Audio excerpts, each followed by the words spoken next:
Good day. Kim Lemuelas Malata, 21 years old, from Babatyon Leyte, taking the course of Bachelor of Science in Marine Engineering, third year Alpha. So, philosophy is about questioning even the most deeply held beliefs in our search for truth. Today, we're exploring a central Buddhist theme, which is reincarnation. What does Buddhism teach about it? And does it hold up to philosophical scrutiny? So, let us use this principle. Two opposing statements cannot be true at the same time. It is possible for both to be wrong, but it is impossible for both to be right. Now, let us begin. In Buddhism, reincarnation is part of samsara, the endless cycle of birth, death, and rebirth. Unlike Hinduism, Buddhism rejects the idea of permanent soul, or Atman. Instead, it teaches what reincarnation is not a fixed self, but a stream of consciousness, conditioned by karma. But this doctrine raises a question. If there is no permanent self, then what is being reborn?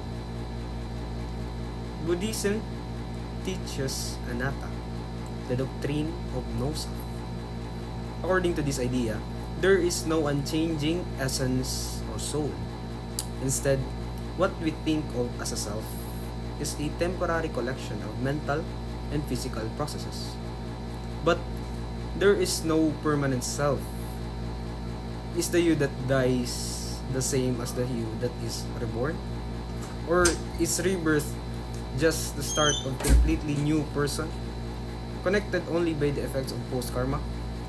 Well, philosophically, this creates a contradiction. On one hand, Buddhism denies the existence of a self. On the other hand, it claims that something, karma or consciousness, continues into the next life. But there is no self. What's carrying karma forward? Without a clear answer, reincarnation begins to lose coherence. Now, let us compare Buddhist reincarnation to other doctrines, like resurrection in Christianity or Islam. Resurrection claims that an individual's soul and body are restored after death, preserving personal identity. These views are fundamentally opposed. While Buddhism says that there is no self and rebirth is a continuation of karma, not a person.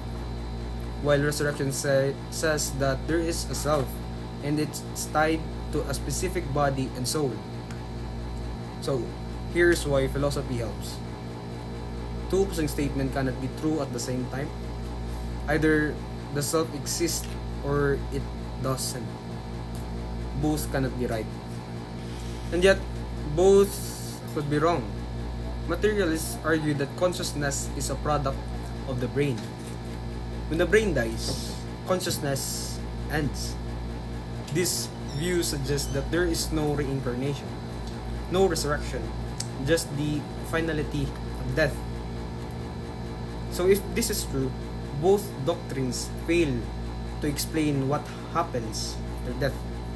Perhaps the human desire for continuity beyond life is simply an illusion. So, what does this mean? Buddhist reincarnation faces a paradox. It denies the existence of a self, yet claims that something continues across lifetimes. When compared to other doctrines like resurrection, it creates a direct contradiction, one that forces us to ask, can either be true? Well, philosophy reminds us that truth must be consistent and logical.